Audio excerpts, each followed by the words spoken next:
Hello and welcome to step 2 of this tutorial on how to create a WhatsApp clone using Ionic2 and Meteor. In this step, we're gonna implement the initial chats tab where we're gonna see all the chats which are available to us. As we saw earlier, our tab is provided with 3 tabs by default: About, Contacts, and Home. None of them is relevant to us, thus we're gonna remove them.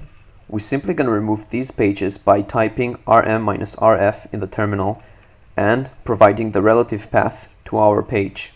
First, we're going to remove the About tab. Then we're going to remove the Home tab. And finally, we're going to remove Contacts. Now that the pages are removed, we need to clean up some unnecessary sus files importations. All the importations are defined in the following path: theme, upcore, and here you can see that we have the importations of the pages we just removed. Since we don't have the style sheets anymore, we can remove these importations. Ionic2 provides us with a new theming system.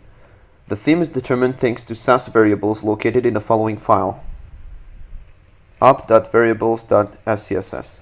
By changing these variables, our entire app theme will be changed as well. Not only that, but you can also add new theming colors, and they should be available as HTML attributes, and they should affect the theming of most Ionic elements once we use them. Since we want our app to have a greenish theme, just like WhatsApp, we're going to define a new variable called WhatsApp.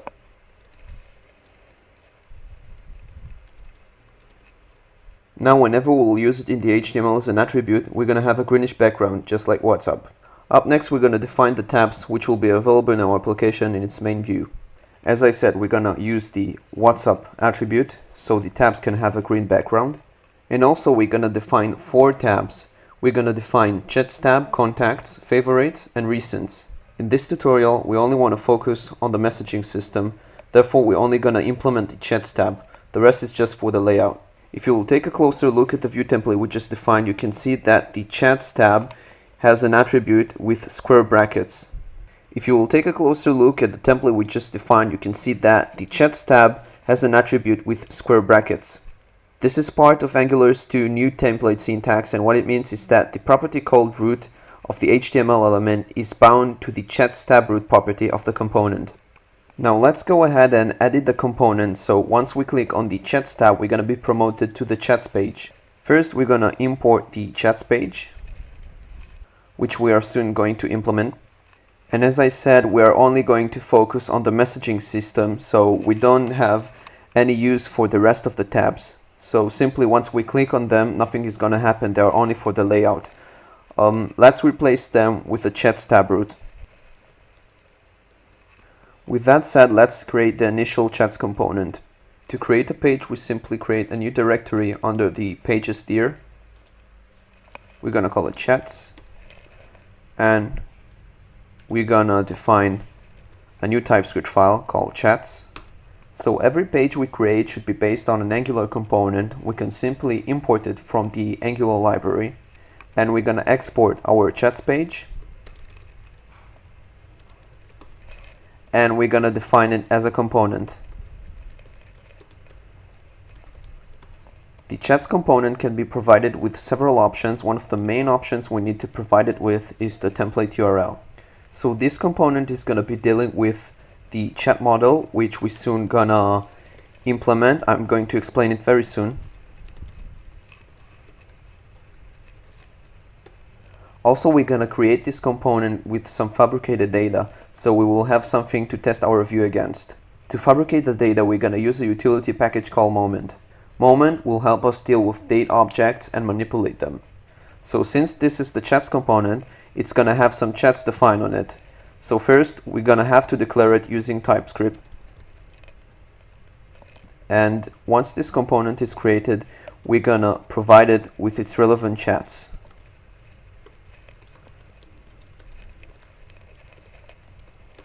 Let's implement the findChats method. Now that the initial component is ready, we're going to have to install the Moment package using npm.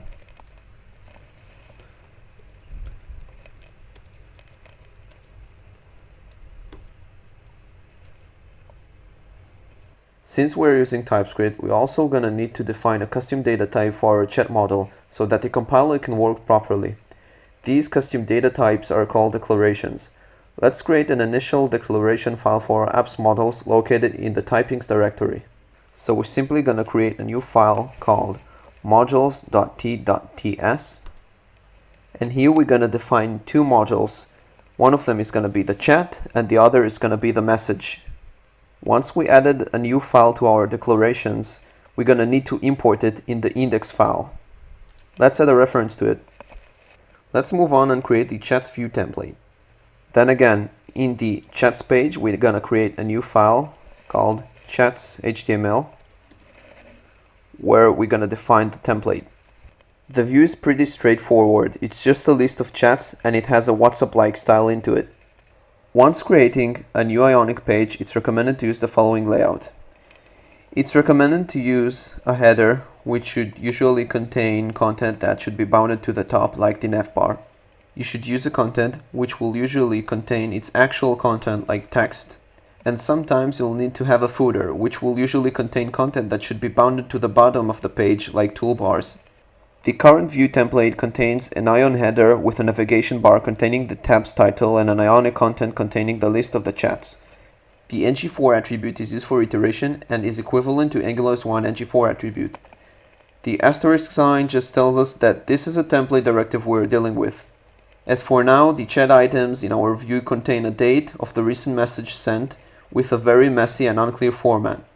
Now I'd like to test our application, but before that, let's add a new style sheet. We simply create a chats SCSS file. Inside we can define the style sheet, and after we define it, we're gonna need to import it. The importations should be defined in the app core SCSS file. So let's test our app by typing Ionic serve.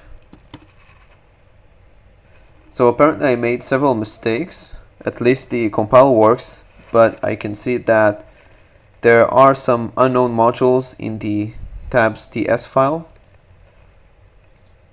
and as you can probably see, these modules are the tabs we just removed at the beginning of the step. Let's remove them, and seems like it's working. Let's go ahead and use the application. Hopefully it works.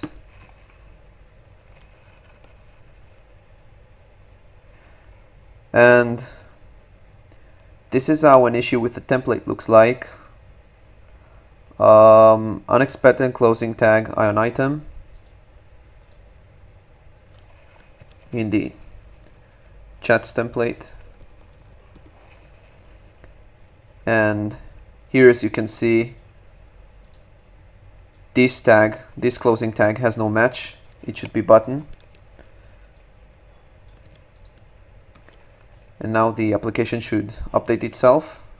And there you have it, but as you can probably see, the recent messages contain a date in a very messy and unclear format. So we'll have to use a more user-friendly format called calendaric format. And for this, we're gonna use a helper library called Angular-2 moment. So let's install it. So we're gonna type npm install Angular-2 moment. We're gonna save it. And now that it is installed, before we go ahead and use the calendar pipe in our view, we first need to provide it in our component. So in our chats component, we need to import this pipe called calendar pipe from Angular-2 moment, and we can provide it in the options provided to the component. And now, since we provide it, it's going to be available in the view. We use it with the pipeline. It's called AM for Angular moment calendar. And let's look at our application. And as you can see, the date format is much shorter and much more relevant. The last thing for this step, we want to have the ability to remove chats. So once we slide a chat item to the left, a remove button should appear. So let's edit the view accordingly. So instead of using an ng4 for the button element, we're gonna use the ion item sliding element.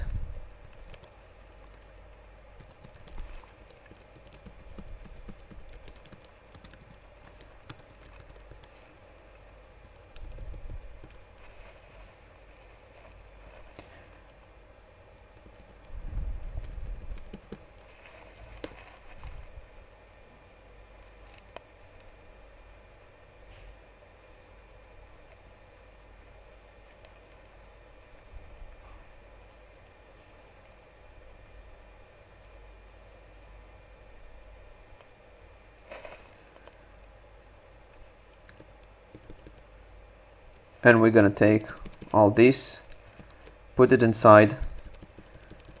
And so as for now, we have the ability to slide the item to the left, but we also want to specify which buttons should appear once we slide it. So for this, we're gonna use the element ion item options. And inside of it, we're gonna have the remove button. Now here you can see that we have the click attribute wrapped by round brackets, and this represents an event. So this event is bound to the remove chat method in the component. So now we're gonna have to implement the following method in order for this to work. Let's go into our component. Let's add the remove chat method. It's gonna take a chat as an argument. It's gonna return nothing, therefore we use void. And we simply use splice since we're dealing with an array. And let's look at our view. So once we slide it, we have the remove button. Once we click on it, there's no Ethan Gonzalez anymore. So this is it for the current step. Hopefully you liked it, and see you in the next one.